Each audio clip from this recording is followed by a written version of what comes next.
پاکستان زندہ باد کا نعرہ لگانے والے شخص کو بھارت میں ہجوم نے مار ڈالا۔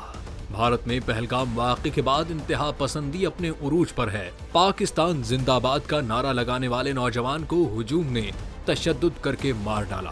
بھارتی ریاست کرناٹک کے شہر منگلورو میں اتوار کو ایک مقامی کرکٹ میچ کے دوران مبینہ طور پر پاکستان زندہ باد کے نعرے لگانے پر ہجوم نے ایک شخص کو تشدد کر کے ہلاک کر دیا۔ واقعے کے بعد پولیس نے 10 سے زائد افراد کو گرفتار کر لیا ہے۔ کرناٹک کے وزیر داخلہ جی پرمیشورا نے بھی مذکورہ واقعے کی تصدیق کرتے ہوئے کہا کہ متاثرہ شخص کی فوری طور پر موت واقع نہیں ہوئی تھی، بعد میں وہ زخموں کی تاب نہ لاتے ہوئے چل بسا۔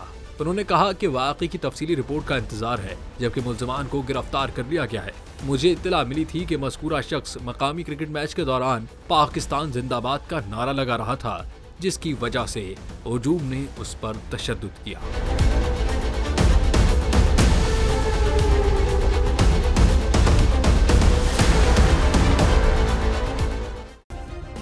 سبسکرائب کریں اور بیل دبائیں تاکہ کوئی خبر رہ نہ جائے۔